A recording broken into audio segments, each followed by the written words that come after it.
Hi hello എല്ലാവർക്കും അനപൂർണേശ്വരി ചാനലിലേക്ക് സ്വാഗതം.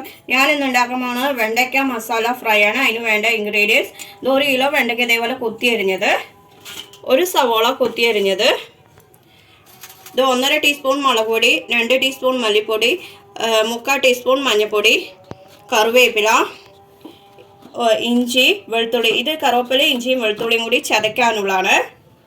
വെളിച്ചെണ്ണ, ഉപ്പ്, ഗരം മസാല. ഇനി നമുക്ക് പ്രിപ്പറേഷനിലേക്ക് പോവാം. ചീഞ്ചട്ടിയിൽ എണ്ണ ചൂടായിട്ട് നമുക്ക് ഇഞ്ചിയും വെളുത്തുള്ളിയും കറിവേപ്പിലയും കൂടി ചതച്ചതിടാം.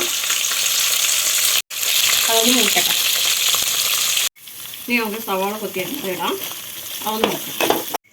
വെണ്ടയ്ക്ക ഇതേപോലെ മുളക് പൊടി, മല്ലിപ്പൊടി, മഞ്ഞൾപ്പൊടി, ഗരം മസാല, ഉപ്പ് എന്നിവ മിക്സ് ചെയ്തിട്ട് ഒരു അരമണിക്കൂറെങ്കിലും വെക്കുക. എന്നിട്ട് കറിയിലേക്ക് ഉപയോഗിക്കാം. ഇനി നമുക്ക് വെണ്ടയ്ക്ക അതേപോലെ മുളക് പൊടി, മല്ലിപ്പൊടി, മഞ്ഞൾപ്പൊടി, ഗരം മസാല, ഉപ്പും കൂടി മിക്സ് ചെയ്ത് വെച്ചത് ഇടാം. നന്നായി ഇളക്കി കൊടുക്കുക. എന്നിട്ട് ഇതിന് വഴുവഴുപ്പ് പോകണ വരെ നമുക്ക് ഇളക്കുക.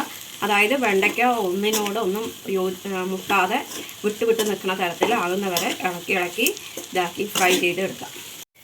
വെണ്ടയ്ക്ക മസാല ഫ്രൈ റെഡി ആയിട്ടുണ്ട്. ഇത് സിമ്പിളാണ്, ടേസ്റ്റിയാണ്. ഇഷ്ടപ്പെട്ടവർ ലൈക്ക് ചെയ്യുക, ഷെയർ ചെയ്യുക, കമൻറ്റ് ചെയ്യുക, സബ്സ്ക്രൈബ് ചെയ്യുന്ന തൊട്ടടുത്ത് ബെൽ ബട്ടൺ ഓൾ ഇടുക. അപ്പോൾ ഞാനിടുന്ന പുതിയ വീഡിയോസ് നിങ്ങൾക്ക് നോട്ടിഫിക്കേഷൻ ആയിട്ട് വരും. എല്ലാവർക്കും ഗുഡ് ബൈ.